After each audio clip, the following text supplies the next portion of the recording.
Countless nations suffered the horrors of the Second World War, but none of the victors lost as much in terms of population and industrial capacity as much as the USSR. The rebuilding process in the Soviet Union was difficult, but it's a vital topic to discuss since Reconstruction pushed the country to be a superpower and created the bipolar world order of the Cold War. I'm your host David, and this is The Cold War.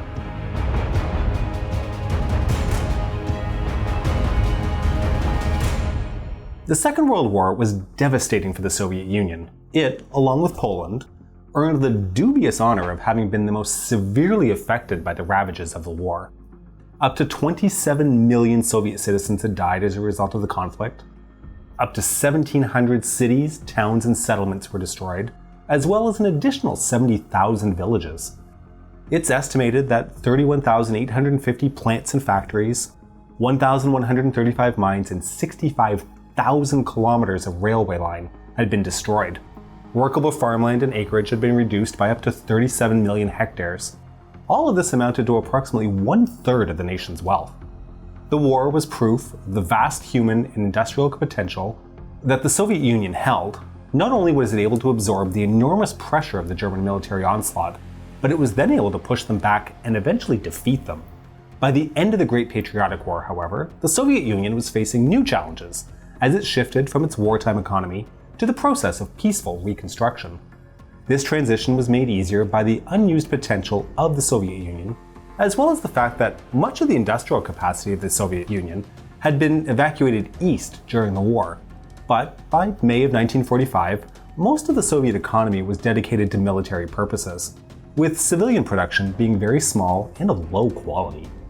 Moscow needed to make this transition, striking a balance between the quality consumer goods and continued armament production for the emerging rivalry with the West. The hopes of many Soviet citizens that the end of the war would see social and political reforms and the easing of dictatorship were in vain, and Stalin, in large part, maintained the same pre-war direction. Economic emphasis was still placed on heavy industry, focused towards the military-industrial complex in order to prepare for Stalin's expansionist ambitions, and quality consumer goods took a distant second position.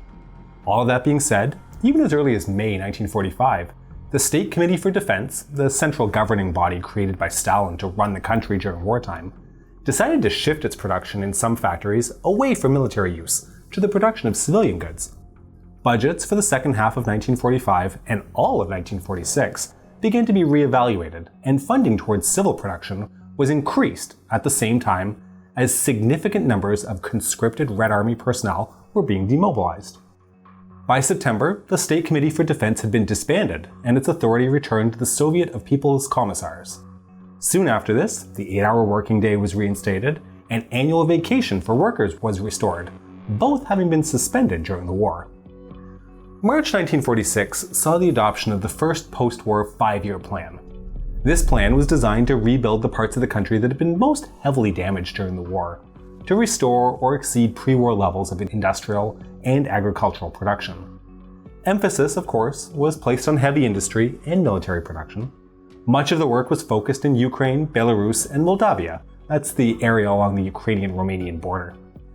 During the first 4 years of the plan, more than 6,000 plants were built or rebuilt, focused on metallurgy, mechanical engineering, and the military-industrial complex. Coal mining in the Donbass region of the Ukraine was restored, while oil, coal, natural gas, mining, and steel production all increased significantly. New industries emerged in these fields of nuclear and hydroelectric power. New factories and plants were also being built across Russia, including in the Urals, across Siberia, through the Caucasus, and Central Asia. The Rapid Reconstruction, which enabled pre-war industrial capacity to be equaled by 1948, was achieved through a number of factors. Soviet leadership carried out numerous campaigns to encourage, or even force, workers to work more. The war reparations being paid by Germany, to the amount of approximately $4.3 billion helped to provide resources for the ongoing reconstruction. This was further aided by the significant amount of machinery which was confiscated, some will say looted, from Germany and other defeated nations. The third factor was the approximate 2 to 4 million prisoners of war from Germany and Japan, as well as the 8 to 9 million prisoners of the Gulag system, who were forced to work in the rebuilding efforts without any pay. By the end of the 5-year plan, industrial production was estimated to be 73% higher than pre-war levels. It's important to again consider, though, that because the focus was so heavily slanted towards heavy industries, that consumer goods, such as textiles and food production, suffered. State investment into heavy industry amounted to 88% of budget, while only the remaining 12% was allocated to anything else. Much focus was given over to the development and production of nuclear weapons, deemed essential for the Soviet Union to achieve balance with the United States in the growing struggle for global domination. Lavrentiy Beria, the powerful and feared chief of Soviet security, headed up this project and allowed Soviet scientists, helped by intelligence stolen from the West, to produce its first nuclear bomb in 1949 and the world's first hydrogen bomb in 1953. At the end of the first 5-year plan of reconstruction of the Soviet economy, infrastructure, and industry in 1950, it was announced that all goals had been achieved before the deadline. This, however, does not mean that the transition was either smooth or victimless. Totalitarianism still reigned supreme under Stalin, and the hopes of the population for reforms as a reward for winning the war proved to be in vain. Centralized political control, a centralized command economy, and political repressions continued to be the order of the day.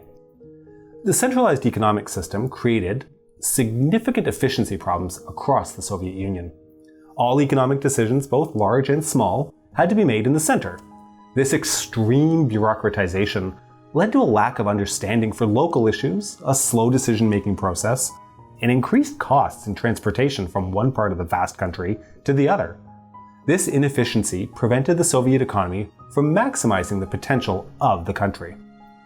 The agricultural sector was still subject to central command and collectivization. Additionally, it had been significantly weakened by the war, with agricultural output in 1945 at only 60% of pre-war levels. The death toll of rural citizens during the war had a disproportionate effect on the number of farmers available to work the land once the fighting had stopped. This was magnified by the number of citizens who left the countryside for the cities to take advantage of the jobs available in the massive reconstruction projects. Those citizens left on the farms were often disinterested in the results of their labor and only put in time under threat of punishment. The stubborn and inflexible ideological approach to economic management by Soviet leadership not only created large-scale inefficiency, but also contributed to such disasters as the famine of 1946 and 47. Overall agricultural output in the immediate post-war period was not enough to feed the Soviet population, but a failed harvest in 1946 as a result of drought was devastating for the populations of Ukraine, Moldavia, and southern Russia. And echoing the famines of the early 1930s in the same area, approximately 1.5 million people died of starvation and malnutrition. There's a debate among scholars as to how much the Soviet government could have done to prevent the famine. Even during the peak of the famine itself, grain exports to East Germany, Hungary, Czechoslovakia, and Poland continued as part of the process of consolidating those countries under the Soviet sphere of influence. In reaction to the famine was the proposal and adoption of the extravagant Great Plan for the Transformation of Nature. It has been decided that the bad harvest in 1946 was the sole contributor to the famine of 46 and 47, and was the result of natural occurrences. To prevent this from happening again in the future, canals, water reservoirs, irrigation systems, and other similar agricultural tools would be built. These enormous infrastructure projects led to significant resources being allocated to them for many, many years. The food crisis created by the famine of 46 and 47 was effectively ended in 1947 with the abolishment of the food rationing system that had been in place. Incidentally, and skipping well ahead in the story, these projects created massive environmental disasters, most notably the disappearance of the Aral Sea. The next challenge that needs to be addressed was the monetary system, which has been tremendously affected by the war economy. The monetary system had been severely disrupted due to the large amounts of money being released into the system due to military spending, but with a lack of consumer goods available to be purchased. What this meant is that the purchasing power of the ruble dropped significantly. The population had more physical money than there were goods to buy, so prices began to climb.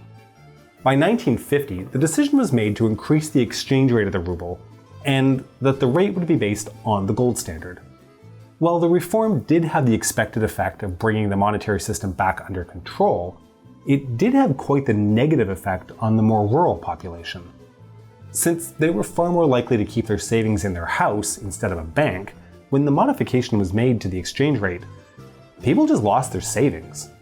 The post-war Soviet Union based its reconstruction on the premise of imminent global conflict with the capitalist world. The majority of resources were invested into heavy industry, machinery, and military goods. This came at the expense of food, textiles, and consumer goods, industries which were largely neglected. The agricultural sector still struggled under the yoke of collectivization. While the reconstruction of Soviet infrastructure was rapid and dramatic, quality of life for the average Soviet citizen did not improve by a great deal in the years after the Second World War. In conclusion, there was no real difference in economy or governance between the pre-war and post-war Soviet Union. Totalitarian rule remained, and the iron fist of Stalin and the Communist Party extended into all spheres of life. Hope for reform and that relative loosening of social constraints would only be realized after Stalin's death. We'll talk more about the economic situation in the USSR in our next video, so make sure you're subscribed to our channel and to press the bell button. We rely on our patrons to create these videos, so consider supporting us via www.patreon.com/thecoldwar. This is the Cold War channel, and we will catch you on the next one.